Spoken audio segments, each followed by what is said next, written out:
Liga pro nosso WhatsApp aí que eu te passo o número de novo aí. 11 98 158 7762. 11 98 158 7762. Pode ligar aí. Boa noite, Eduardo, tudo bem? É o Alex ou é o Dan? O Alex Pereira. É o Alex Pereira. Fala aí, meu caro, tudo bem? Boa noite. Tá ao vivo já na rádio já? Ao vivo e a cores. Vamos lá.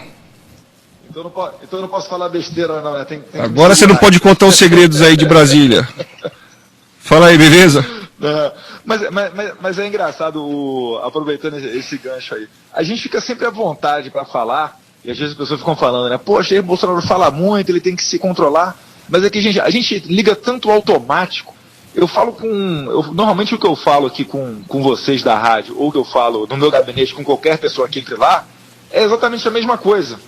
Então a gente fica muito confortável, a gente não fica floreando. Não é politicamente correto, né? Você não tem compromissos com agendas aí políticas, né? Como o Diário Interamericano, o Foro de São Paulo, né? Ou outros que sejam, né? Vocês estão aí pelo trabalho que vocês têm e já foi comprovado, né? Nunca foi provado nada contra vocês. Então isso já é uma prova da qualidade do trabalho de vocês, né? Da categoria de vocês. Então, né? Às vezes as pessoas chegam perto e falam, vocês são salvadores da pátria, última esperança. Aí a gente fica falando, poxa, gente, não existe salvador da pátria, a gente tem problema igual todo mundo. Jesus Cristo, com certeza. A gente tem arranca-rabo familiar, acho que aquela fotografada lá que aquele fotógrafo fez lá do WhatsApp do meu pai, deu pra perceber ali o couro comendo ali, meu pai me dando esporro. Mas é o normal, né, cara? Meu outro irmão de merda, enfim, a gente tem os nossos arranca-rabo também. Pois é, cara, pelo menos... Olha lá, abri a página do UOL, tá teu pai lá do lado do Lula. Quer dizer, o teu pai já vai... os caras querem pegar teu pai pra Cristo, esse é o problema, né? Vocês não são Jesus Cristo, mas querem pegar vocês pra Cristo, a verdade é essa, né? É impressionante, né? Porque assim, o povo, o que ele tem mais ojeriza hoje na política? É a corrupção. O nosso salário é inegavelmente bom. Eu consigo viver absurdamente bem. Eu fico às vezes me perguntando, né? O que leva um parlamentar a arriscar, a chegar e roubar milhões, a roubar bilhões? A gente sabe, né? Que a gente estuda um pouquinho mais. Inclusive, agradeço a Graça aí por ter me dado o livro lá do Foro de São Paulo, que muitos deles roubam, mas não é para si. É para um plano de poder, é o partidão, né? É a grande pátria. É por isso que quando teve impeachment, o que aconteceu?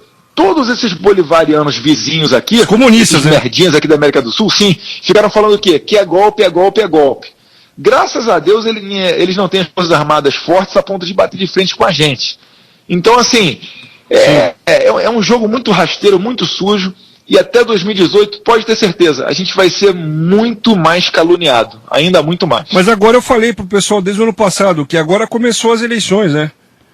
Acabou a eleição municipal, as eleições municipais, começou a eleição presidencial, então agora começou toda aquelas tramas canalhas que a gente já viu em 2014, 2013, 2014, e o que vai aparecer de filha da puta na parada não tá na história do gibi, né? Pra querer sacanear, sabotar... bombardear vocês. Quem acompanha a política de perto sabe do que a gente está falando. Sim. E eu costumo dizer até o seguinte: a esquerda é que fará a nossa eleição. Porque quando eles chegam e fazem uma canalice, por exemplo, tentam colar o rótulo de racista no Jair Bolsonaro, é algo tão rasteiro, é tão visível que não somos racistas, que a pessoa assim fica indignada e passa a ser um Bolsonaro dali em diante. Sim. Então, assim, eles fazem a propaganda para nós.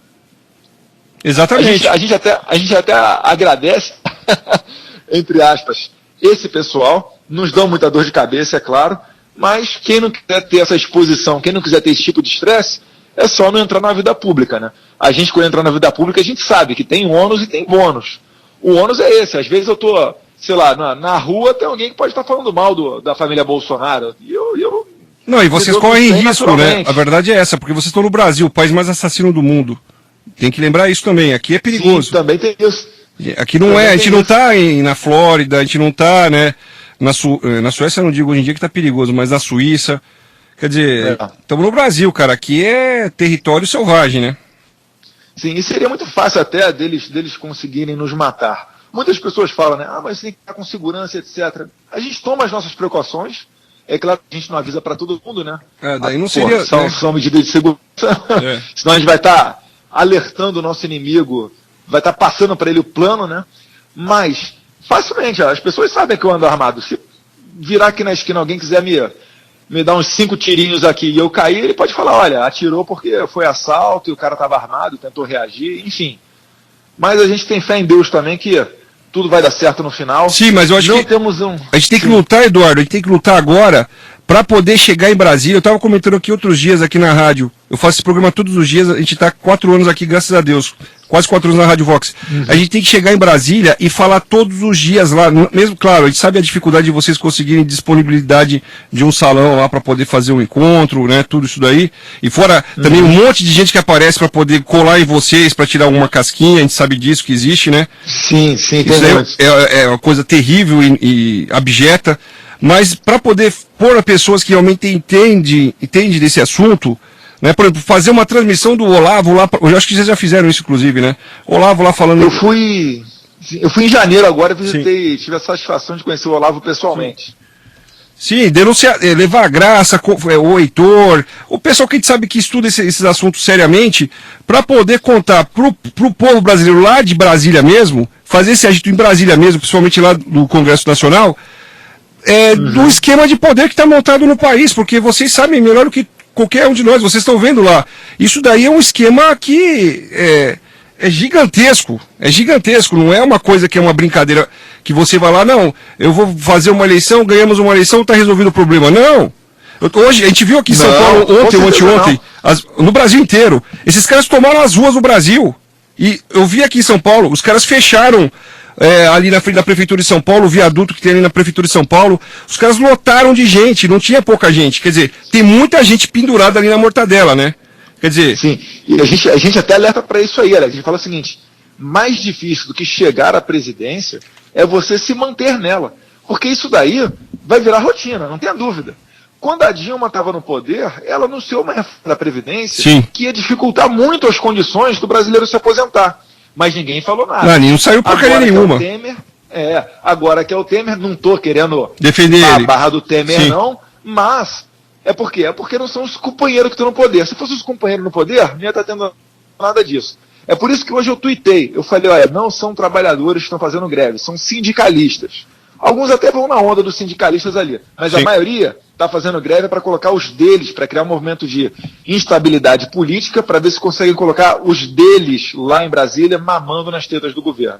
Exatamente. E você veja o caso do Donald Trump. É por isso que os caras estão apavorados com vocês. A mídia está apavorada com vocês, com o seu pai, com você, com seus irmãos. O Donald Trump foi uma surpresa total. Ninguém esperava que ele fosse fazer a virada que ele fez. Até no dia da eleição, a Rede Globo, aqui no Brasil pelo menos, esse Manhattan Connection, todos esses Jovem Pan, Reinaldo Azevedo, Folha de São Paulo, Veja. Não, fiquem tranquilos. A Hillary já ganhou a eleição. E não foi nada disso, né? Então, quer dizer, o povo tá reagindo no mundo, né? O pessoal da Globo News, tendo que noticiar que o Trump ganhou, foi sensacional. Eles não entendiam. Nos mandava para o correspondente lá em Nova York. Pô, confirma aí, ver se é isso mesmo. Mas não tá nada apurado, né? Vai ter uma virada, né? Não, recontagem, etc. Aquele jeito que a gente viu. E de fato, e quem observa a política mundial tá vendo uma guinada também. Poxa, é a Le Pen com grandes chances lá na França. Poxa, é o Evo Morales que não conseguiu ganhar no passado o referendo dele, né, para mais um mandato como presidente. Sim. É na Venezuela a oposição conseguindo a maioria no Congresso venezuelano. Então o mundo vai dando provas de que está cansado disso do politicamente correto. Está cansado desse negócio do político padrão que chega lá e, veja bem, eu tenho aqui um plano econômico para salvar a economia, igual o Lula está fazendo, né? É o Papai Noel durante a eleição, e depois da eleição o Pinóquio, né?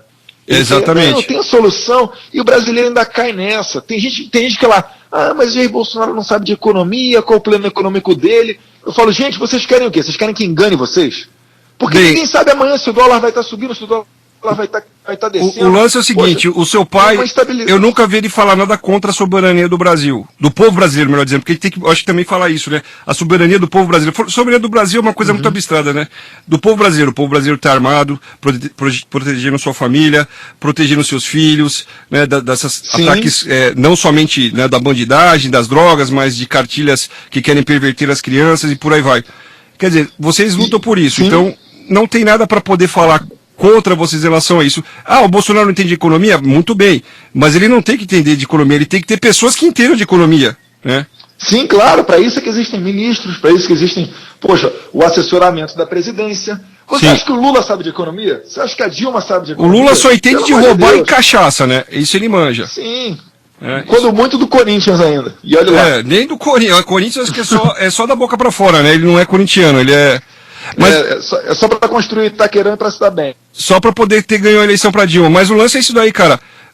Eu acho que, não importando se for para presidente ou não, mas vocês já são referência nacional e internacional, graças a Deus. Então eu acho que... Eu tô vendo... Pode falar. Eu tô vendo... Você falou internacional, eu tô vendo se eu consigo contato com o pessoal lá do Infowars. Lá dos Estados Unidos, maravilha, cara. Vocês têm que ir para lá, cara. Isso mesmo. Se eu conseguir contato deles, eu quero ver se eu consigo dar um pulo lá no final de semana. Sim. Para bater um papo com eles, aprender um pouquinho melhor como é que foi a eleição do Trump, etc. E fale do Foro de São Paulo, falar do diálogo interamericano, das ações desses caras dos Estados Unidos, porque o próprio Alex Jones também, Soros, etc. Eu nunca vi esses caras falarem do diálogo interamericano. Eu nunca vi. Isso é um absurdo, né? Tá lá dentro. O Trump fala, vamos construir um muro aqui contra o México, na fronteira com o México, para evitar a invasão. Pô, mas primeiro tem que acabar com o diálogo interamericano em Washington. Aquilo que é responsável por toda essa situação caótica nos Estados Unidos, pela eleição do Obama, por esses bandidos tomando conta da América Latina, né? Não, eu acredito que o Trump saiba disso tudo, sim. Ele saiba da representatividade que foi a eleição dele, porque foi a primeira vez que eu vi um candidato que comprou briga, bateu de frente com a imprensa, um candidato que gastou menos do que o seu rival lá do Partido Democrata. Tirou dinheiro do bolso. Conseguiu ganhar a eleição. Sim. E o cara desmascarou, cara, ele acabou com a grande mídia. Acabou, né? Depois daquilo, antes e depois do Trump, né? A mídia, né? Sim, sim. E é impressionante. E é fake news mesmo. Os caras é zero compromisso com a realidade. O pessoal deve ter visto que o vídeo deu uma grande visualização, uma entrevista que o Jair Bolsonaro deu para uma menina, uma jornalista da Folha de São Paulo, inclusive até no meu gabinete lá em Brasília. Mas enfim, ele dá uma entrevista, Alex, quem não viu, se puder, joga no YouTube e dá uma olhadinha, tá no meu Facebook, tá no Facebook do Jair Bolsonaro também, uns 40 minutos, mas assim, só paulada, só bola dentro. Eu vi, cara. E o seu pai, teve gente que falou que seu pai foi mal, eu falei, o Jair foi muito bem, cara, ele desmontou a mina, cara. Nada, foi muito bem. Muito bem, claro que foi. Porque às vezes a imprensa pega um pedacinho, um trechinho da entrevista, ou a parte que ele explode, aí o que acontece? O nosso público fica, poxa, deu mole, tinha que ter sido moderado, tinha que ter feito assim, tinha que ter feito assado. Que nada. Mas, caros, é difícil mudar uma entrevista, e outra, eles sempre conseguem redigir de uma maneira tendente a eles. Exato. É complicado, não dá para você lutar contra a imprensa. É por isso que a gente adotou como protocolo sempre filmar as entrevistas. Exatamente. Várias outras entrevistas estão filmadas que, se vierem à tona, se forem feitas matérias, a gente sabe que serão tendenciosas, então já tem na retaguarda aqui, já engatilhado, na íntegra para colocar, e vocês avaliam ali o que é da nossa ideologia, a nossa proposta. Eu duvido vocês encontrarem um candidato que fale que é contra o Estatuto do Desarmamento, que é a favor da sonoridade penal, que fala que não vai deixar essa putaria de kit gay, kit sei lá o que das contas aí, ideologia de gênero entrar na escola. Drogas. Eu duvido. Não, drogas. Mas, Eduardo, por coincidência, a gente fica feliz porque a gente acompanha esse trabalho, a gente está envolvido com Mídia Sem Máscara, depois nasceu a Rádio Vox. Sim, com certeza. Em cima nesse envolvimento da gente, o Edson Camargo, a Graça Salgueiro, o Heitor de Paulo, o Olavo de Carvalho. A gente fez em 2015, no final do ano, na frente da Rádio Jovem Pan aqui em São Paulo, no edifício Winston Churchill, na Avenida Paulista, a gente alugou um caminhão de som, a gente fechou a Avenida Paulista e escreveu lá naquela última manifestação de dezembro: impreensão, a gente tem que fazer a CPI da imprensa. Quanto que esses caras ganham de fortunas do governo, só do governo federal uma fortuna, fora de prefeituras, de governo estadual, para poder, o quê? Trabalhar para o interesse do poder estabelecido, revolucionário, obviamente, né? Sim, isso aí é rolando dívida, isso aí é propaganda oficial do governo. Por que a Caixa Econômica faz propaganda? Por que os Correios fazem propaganda? A Petrobras. Então, sempre que você olhar Sim, Petrobras. Pô, Petrobras e os Correios, então, que são monopólios, é descarado. Então, assim, quando você olha esse tipo de propaganda, meus caros, pode ter certeza que isso aí custa alguns milhões. O Reinaldo Azevedo ataca muito vocês. Desculpa ter interrompido, só para poder até jogar uma pimenta e você falar em cima disso. Ele ataca muito vocês. Eu tenho 5 empregos. Todos os empregos desse sujeitinho são sustentados com dinheiro público, porque a revista Veja está falida. Vive de dinheiro público há muito tempo já. Em 13 anos de governo PT foram mais de 700 milhões de reais. A Rede Globo, por exemplo, ele não está na Rede Globo, mas a Rede Globo foram 7 bilhões de reais em 13 anos de PT. A Folha de São Paulo, centenas de milhões de reais, ele trabalha na Folha. A Jovem Pan, outras centenas de milhões de reais. Quer dizer, então ele não é independente. Obviamente que não é, né? Não, o Reinaldo Azevedo, ele já está virando até piada, uma figura caricata, né? De tanto que, se a Lava Jato chegar perto do PSDB, ele começa a sentar o pau no Moro. E de maneira até deselegante. Eu não acho bacana você fazer esse tipo de tratamento com o juiz, né? Ainda mais vindo por parte da imprensa. Então, assim, já tá patente já essa relação dele com o PSDB. Ele não faz propaganda contra o Jair Bolsonaro, a família Bolsonaro, com a convicção de que nós estejamos fazendo uma coisa de mal. Ele faz propaganda contrária para quê? Para que asfalte o caminho para que um Aécio Neves, Geraldo Alckmin, ou até o Dória, que estão falando muito agora, né? Para que chegue no poder. É só e simplesmente isso daí. Exato. O Dória, inclusive, perguntam pra gente, né? O que você acha dele? Eu tô achando a nota 10. Tá fazendo uma prefeitura muito boa. Agora, ele tem 2 ou 3 meses aí de governo. Vamos esperar um pouquinho. Vamos começar a perguntar para ele também essas questões. Desarmamento, redução da maioridade penal, ideologia de gênero e etc. Para ver como é que ele vai se comportar. Até quanto de PSDB existe dentro do Dória. Porque a gente que PT e PSDB não tem tanta diferença assim, não. É um mais radical marxista e o outro mais fabiano, mais moderado. Mas no final das contas é tudo igual. Exemplo disso, te dou 2 que vieram à minha cabeça aqui. O primeiro passo do desarmamento, quem deu foi o FHC em 1997. Ponto. Segunda, em 2005, durante uma convenção internacional da Internacional Comunista em São Paulo, como é que é o nome dele? O primeiro nome dele, o Aníbal, José Aníbal. Senador, fez uma carta, ele era então presidente ou líder do PSDB. Ele fez uma nota oficial repudiando a Internacional Comunista por não ter convidado o PSDB para a reunião. Que maravilha, né? Está no livro do Evandro Sinotti da Madrid, Mentiram para mim, Senhor Comuna. Sim. Inclusive ele cita a fonte lá embaixo. Então, assim, pessoal, fora as declarações do FHC, né? Enfim, tá. Isso aí tudo é mais. Não, eu pus na página, menos, na capa da rádio. Farinha do mesmo saco. Eu pus na capa da rádio o Fernando Henrique Cardoso dizendo, quando ele virou presidente da República, na década de 90, 94, né? 94, 95 posse. Posse. Porque eu sempre fui marxista. Ser marxista é muito importante. Ele e a dona Ruth falando isso daí, cara. Pelo amor de Deus, né, cara? Quem esses caras acham que enganam, né? Não engana ninguém. Sim. É complicado. Acredito que com o trabalho de todos nós, principalmente importantíssimo, de vital importância, a internet continuar sendo livre. Eu tenho uma PEC lá que coloca o acesso à internet no artigo 5º. E ela, na verdade, não é para você ter acesso à internet, para você andar em qualquer lugar do país e ter uma antena do governo te dando acesso à internet. Não. É para, se caso amanhã houver uma restrição à internet, você poder fazer uma reclamação direto no STF.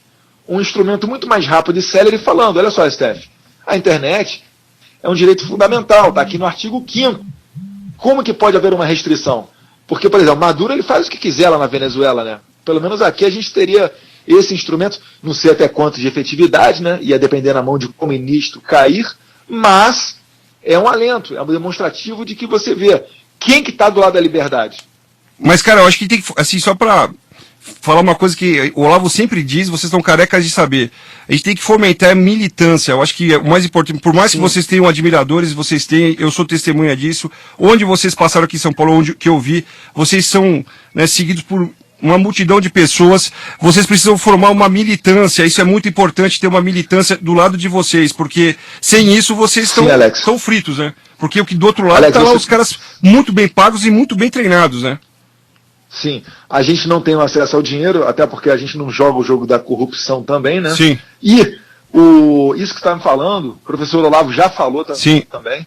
E eu organizei, tem 2 semanas, eu organizei um encontro nacional de direita. Foi lá no Rio de Janeiro, reuni o meu pai e meus irmãos, consegui pegar representantes de quase todos os estados do país, para a gente traçar uma primeira coluna vertebral, para a gente conseguir organizar aqui ideias, ter uma voz uníssona, para a gente fazer igual a eles. Eles não fazem lá quando a Dilma caiu, todo mundo grita que é golpe, é golpe, é golpe, é golpe, todo mundo fala que é golpe. Sim. Então a gente tem que ter uma resposta do lado de cá, bem organizada também. Eu ouvi muito essa crítica, né, falando que a direita é desorganizada, e tem fundamento. É cada um meio que por si, um pouquinho isolado, é um Caiado ali, é um Bolsonaro a colar, e assim a gente vai engatinhando. Então eu estou tentando, sim, prestar atenção nessa parte da militância, tenho me preocupado com isso daí. Se Deus quiser, esses encontros de direita, eles tendem a crescer. E, de olhos sobre a militância, eu estou aí percorrendo não só o estado de São Paulo, como alguns outros estados também, já que nós somos deputados federais e fazemos leis para o país inteiro. E a gente fala de desarmamento, fala de escola sem partido, abre os olhos com relação ao Foro de São Paulo, e a gente com certeza tem regimentado cada vez uma militância maior. Beleza, então vamos fazer isso aí, cara, e com certeza tem que ser através dessas ações culturais, porque o Olavo sempre bate nessa tecla e ele tá mais do que com razão, né? Ele conhece bem o tema. Com certeza. O Olavo, ele é expert, né? O Olavo, ele já caminhou pelo lado de lá, ele sabe como é que a banda estudou todos esses caras, né? Sim, sim. O Olavo, o que acontece? Eu adoro conversar com gente mais velha por causa disso. O que eu faço? Eu subo a experiência do cara. Eu não preciso ler todos aqueles livros, passar por tudo que o Olavo passou para absorver a experiência dele. Eu chego lá, fico lá batendo papo com ele, etc. Foi sensacional nosso encontro em janeiro. Quem puder aí, sigam lá no YouTube. Poxa, puder fazer o COF, que é o curso online deles de filosofia, façam, que é sensacional. É a nossa diretriz filosófica aí, Olavo de Carvalho. É isso aí, meu caro. Mas é isso aí, Eduardo. Poxa, muito legal você ter participado aqui com a gente, ter dado esse apoio. E saiba que a gente admira muito vocês, respeita muito vocês e sabe que vocês são os únicos, eu sempre falo aqui, vocês são os únicos que dá pra confiar lá, em Brasília. O resto, tá difícil, cara, tá brabo lá, viu? É complicado. Tem mais gente boa em Brasília, assim, né? Mas é que, assim, sempre o fato negativo, ele acaba sendo mais abrangente e a gente fica até sem armas, né? Porque é complicado, mais uma lista do Janot que sai, mas... Sim. É mais uma centena de deputados enrolados ali. Linguiça com papelão. Poxa, nem fala. Outro dia eu tava falando, como é que é? A escola com cabeça de porco na linguiça. Puta que pariu, será que eu comi uma bendita linguiça dessa daí, cara? Poxa, cara, é papelão, né? É só papelão o Brasil, né, cara? Pelo amor de Deus. E a turma do Lula, né? A JBS, Friboi aí, né? Legal, né? Sim, sim. Daqui a pouco a Carta Capital deve engrossar o caldo aqui daquele site lá, o Fórum, falando que, como é que eles noticiaram? Eles noticiaram Polícia Federal e MPF, após entregarem o pré-sal, querem agora, entregarem o pré-sal, leia-se, né? Porque eles acham que a Petrobras foi quebrada por conta da PF e o MPF investigarem o Petrolão. Aí eles falam, né? Agora a PF e o MPF querem também quebrar os frigoríficos nacionais. Eu falei, meu Deus do céu, cara, esses caras são muito doentes. Eu tive uma aula hoje, eu estou fazendo uma pós de economia liberal, né, escola austríaca, no Instituto Mises, e a aula de hoje foi sobre filosofia e tocou exatamente nesse ponto, falando que os sofistas, eles não se preocupam em relacionar as teorias e as teses deles com a realidade. Eles simplesmente preocupam-se com o poder de convencimento. Então, se eles puderem chegar para você e interessar a eles a seguinte teoria, né, de que o criminoso é fruto da sociedade, eles vão tentar te convencer que aquele cara que é o ladrão que te rouba, ele é fruto da sua conduta. Você trabalhou, você tem carrão, você não se ligou no cara que era pobre, o cara que era pobre, então, tem o direito de tomar o teu carrão. Assim, é um absurdo total. Enquanto que nós ficamos com Platão. Para nós, quando a gente quer formar uma teoria, quer embasar uma tese, a gente tem que embasar ela com base na realidade, com base na verdade. Então, assim, é complicada essa luta, ela é bem desleal. O pessoal gramscista, quando faz o vale tudo pelo poder, é complicado. Mas a gente tem fé em Deus que vai melhorar. Alex, beleza, meu caro. De você que amanhã eu tenho mais pós-graduação começando às 8 da manhã. Bom dia aí, cara. Agradeço o espaço e firme e forte na luta. Tamo Sempre, junto. quando puder participar, liga aqui pra gente, vai ser um prazer, beleza? E vou mandar mais livros aí pra vocês aí no seu gabinete lá e do seu pai, beleza? Opa, show de bola. E se quiser puxar a nossa orelha também, fica à vontade aí. Não, mas a gente puxa, pode ficar cegado. A gente puxa aqui, cara. Mas a gente puxa, mas a gente sabe que vocês não são canalhas, isso que é o importante, beleza? Não, se tiver certo, a gente muda de posição, vê o que tá acontecendo, não tem problema não. Beleza, meu caro, fique com Deus aí. Um abraço, Alex, até mais. Bom dia, falou. É isso aí. Valeu aí, Eduardo, muito obrigado.